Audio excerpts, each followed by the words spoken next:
STP सरबराह doctor कादिर मक्सी जो चवणु आहे त अवामी ताक़त ज़रिए हर ॾाढ जो ख़ात्मो करे सघिजे थो। घर ड्राइण ऐं गिरफ़्तारनि वारो अमल क़बूल न कयो वेंदो। मोरे में मीडिया सां ॻाल्हाईंदे डॉक्टर कादिर मक्सी चयो त मोरे वाक़े बाद गिरफ़्तार थियल माण्हुनि खे आज़ादु कयो वञे। हुन चयो त इरफान ऐं ज़ाहिद लगारी जो केस वारसनि जी मर्ज़ी मूजिबि दाख़िल कयो वञे। अहम ख़बर खां नाज़रीन अवां खे आगाहियूं पिया।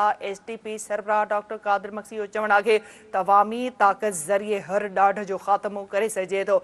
घर ड्राइण ऐं गिरफ़्तारनि वारो अमल क़बूल न कयो वेंदो। मोरे में मीडिया सां ॻाल्हाईंदे डॉक्टर कादिर मक्सी चयो त मोरे वाक़े बाद गिरफ़्तार थियल माण्हुनि खे आज़ादु कयो वञे। हुन चयो त इरफान ऐं ज़ाहिद लगारी जो केस वारसनि जी मर्ज़ी मूजिबि दाख़िल कयो वञे। एसटीपी सरबराह डॉक्टर कादिर मक्सी चयो आहे त अवामी ताक़त ज़रिए हर ॾाढ जो ख़ात्मो करे सघिजे थो। घर ड्राइण ऐं गिरफ़्तारनि वारो अमल क़बूल न कयो वेंदो। मोरे में मीडिया सां ॻाल्हाईंदे डॉक्टर कादिर मक्सी चयो त मोरे वाक़े बाद गिरफ़्तार थियल माण्हुनि खे आज़ादु कयो वञे। वधीक अपडेट्स लाइ असां राब्तो कयो आहे सिटी टीवी न्यूज़ जे रिपोर्टर शोभान अबड़ो सां। शोभान, अपडेट कजो, छा चवणो इन हवाले सां वधीक डॉक्टर कादिर मक्सी जो? मोरो में सिंध तरक्की पार्टी पसंद जो चेयरमैन है डॉक्टर कादिर मक्सी एसटीपी जो मरकजी क्यादत समेत मोरो बरसा ॻोठ लिगारी बिजराणी जे ॻोठ पहुची वाक़े में फोत थी थियल इरफान लिगारी ऐं ज़ाहिद लिगारी जे तॾे ते पहुची तहरीक कई ऐं ॾुख जो इज़हार कयो। वारसनि खां वाक़े जे ॿ तफ़सील वरिता विया आहिनि।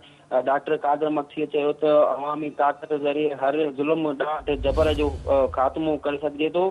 शहीद इरफान ऐं ज़ाहिद लिगारी जो खून जेको आहे सो रायगान न वेंदो। सिंध जो गैरतमंद बाशऊर माण्हू पंहिंजे शहीदनि जो खून जेको आहे सो कंहिं बि सूरत में बख़्श न कयो वेंदो। असां शहीद जे वारसनि सां हर मोड़ ते गॾु आहियूं। डॉक्टर कादिर मक्सी जो इहो चवणु हुयो त हीउ किथां जो जेको आहे सो कानून आहे माण्हुनि जा घर ड्राहियो ऐं माण्हुनि खे गिरफ़्तार करे ऐं गुम करे छॾियो।